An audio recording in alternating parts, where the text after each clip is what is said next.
So if studying the afterlife is important and you need reminders throughout the day, what do reminders look like? And especially considering the context in which we live in as of right now, life is busy, right? You wake up, you got work, you got other things that you're working on, you got family, everything's pulling you in 10 different directions, right?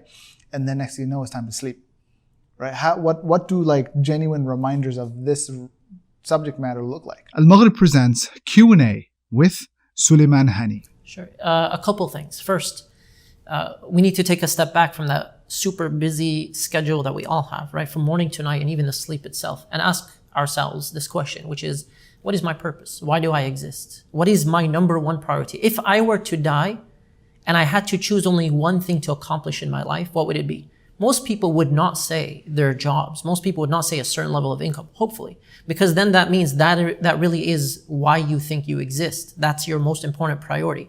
But as Muslims, we know that we were created not to stay in this world. We were created for a test, to know Allah, to worship Allah out of love, and to work towards paradise in the next life eternally. If I know that to be my number one priority, then this extremely busy lifestyle from morning to night needs to be connected to that in some way. So when I'm going to work, I'm going meaningfully. I'm repeating and saying my morning supplications, and they're connected to the afterlife.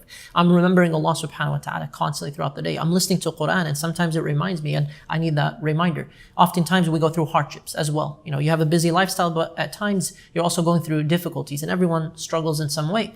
The reminder of Jannah, that it will erase every single moment of pain in this world, helps us get through it, helps us with resilience, helps us with optimism. It's also a reminder that sometimes shapes your conversations with your spouse, your friend, your neighbors, your parents, your children, because you're thinking about the reunions of Jannah. You're thinking about something that is lasting and eternal. The reminders also come about through reminders, through lectures, through short clips, through social media engagement, through your connection to your local Islamic center or mosque, to the good friends that you choose, to the entertainment that you choose as well. Like, what kind of entertainment is reflective of a person who is really looking forward to paradise or working towards paradise? What does that look like? What do the habits look like for someone who works out? If you work out every day or several times a week, what does that look like when you work out because your purpose is connected to Allah subhanahu wa ta'ala and the afterlife? So it really shapes every single slice of your life, if you will, every area of life. Relationships, your wealth, the way you think about money, and the way you think about charity, the way you think about what you actually own, the way you think about the grade, it's all connected to your destination. I feel like just from a context of AlMaghrib Institute and as the institution that we're at, one of the things that we set out in the beginning with all of our programming and our classes was to help people get educated in the area of Islamic studies and sciences, right? And then maybe I would say easily 10 years into the game, one of the key focuses that we came to realize is that the vast majority of the people that need this knowledge and education, one of their biggest struggles is to be able to establish their prayers, right? And like everything that you just mentioned up until this point is all fine and dandy, right? But from a realistic standpoint, the people with the busy lifestyles, one of the biggest challenges that they have is establishing their prayers, right? Like vast majority of folks, even within the scope of people who attend AlMaghrib classes, don't pray 5 times a day, right? They know they should, right? They know that they know it's important and it's a pillar of Islam, but it's one of those things that either because they find it very difficult to get up in the morning, or they're very tired at night, or the busy schedule that they have, they just haven't, I guess, made, like, even for people who, I mean, I guess now recently with the pandemic, people can pray at home, so that becomes a little bit easier. But because some of these systems and alarms and what have you are not established, they're not near a masjid, things like that, so even the daytime prayers kind of get lost in the mix. And so, like, I would have assumed, at least in the answer of the question, like the salah would be something that would have been there. Sure. And it is, in fact, like, yeah. So I want to challenge one thing you said and add one thing to it.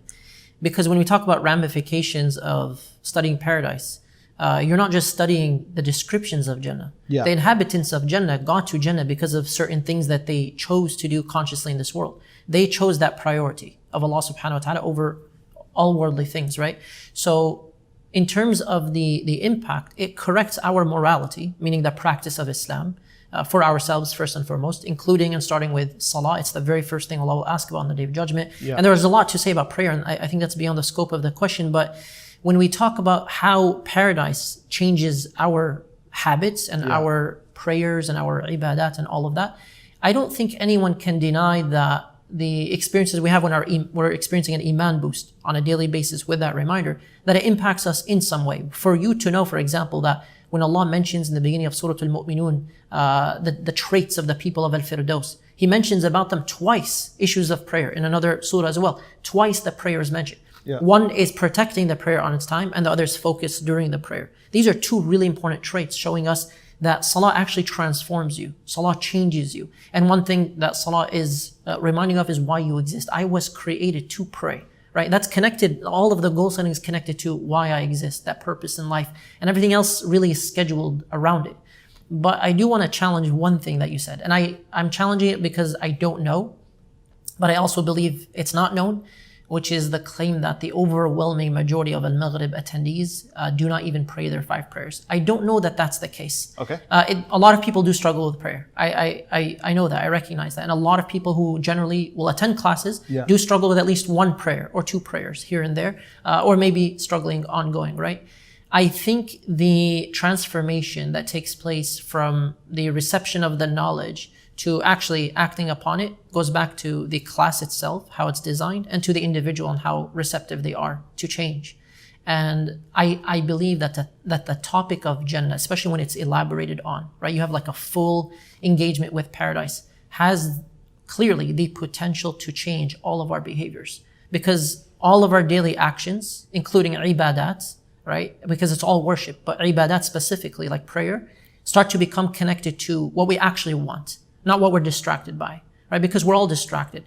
This world will never run out of distractions for us.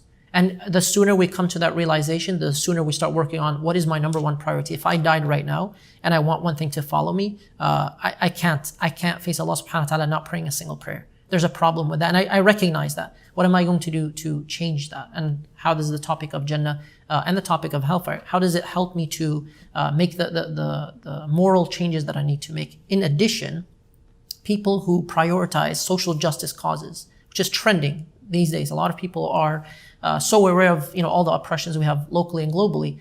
They're engaged in all these campaigns. They have the time for it, right? To post about it, to protest, to advocate in terms of actual organizations. But then they're missing prayer, right? Yeah. And the question here goes back to priority. It's not that you're choosing one or the other. It's that you're able to do more.